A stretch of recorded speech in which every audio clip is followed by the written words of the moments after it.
Hey, my name's Wayne from cgobsession.com, and today I just wanted to go through with you the Mirror and Weld tool in Zbrush. It's a pretty useful tool, and if you know how to use it, you can actually do quite a lot or fix some of the common errors you might make.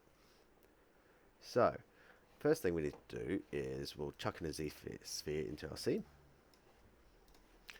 and we also need to ensure that it's a polymesh 3D. As you can see at the moment under geometry, we don't really have any options. We'll hit make polymesh 3D, go down to modify topology, and there is our Mirror and Weld tool.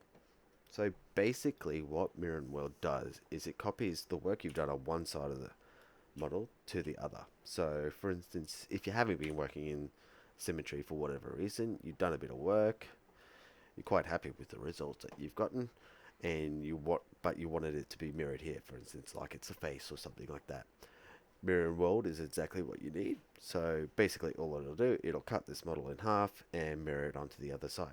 The one thing that you have to understand is if you've done a little bit of work here and a little bit of work here, it'll only copy the work that you've done on this side and not the work that you've done on this side. So when I hit Mirror and Weld now, we'll expect this side to disappear, which it did, and it's just been replaced with that side of it. The other thing that Mirror and Weld is actually quite useful for is for stitching topology together or making some weird shapes. So for instance, if we took the sphere and moved it slightly and hit Mirror and Weld again, we can see that it's now created some odd topology.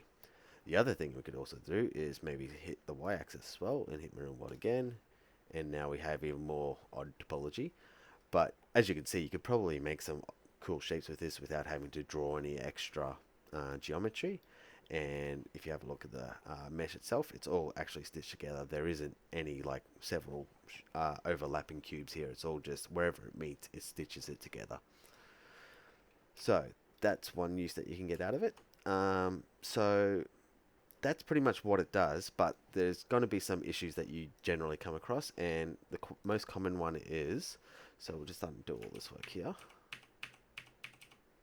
So say you have been working on your model on this side for a bit, and then you've decided, oh, I want it to mirror and weld.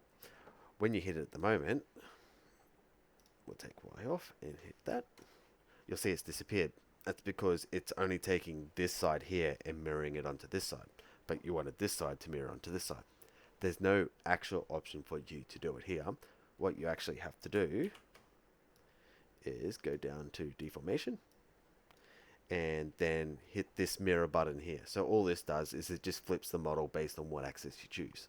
So for instance, if you hit mirror now, it'll mirror it to this side. Then you can go up to your geometry and hit Mirror and Weld.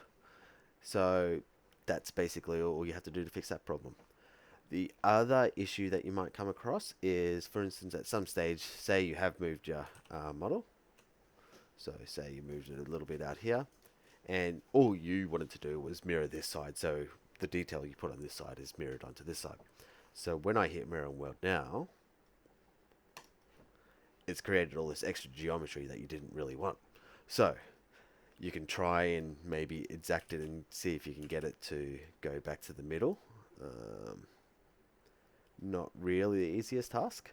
And then I'll hit Mirror and Weld, but you still get those creases and the unwanted topology. So the best way to do it, there's actually two ways you can do it. The first is under position here. So what this is, if you use any other modeling programs, is you can actually just set the X, Y, and Z axis of your model in the environment. So if we zero all these out, the models now should be center in the environment, which you can now use your Mirror and Weld, and it's fixed it. Alternatively, if you go down to deformation and go to unify, so what unify does, it rescales the model and resets it to X, Y, and Z location. So if we hit unify now, it'll take it back to the middle. And if we go to geometry, Mirror and Weld, once again, we're back to the middle and it's done it correctly.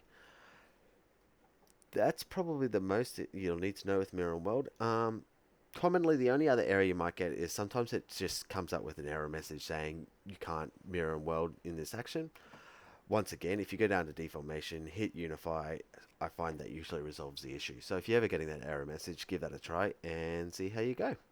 Hope this has been helpful. Thanks. Bye.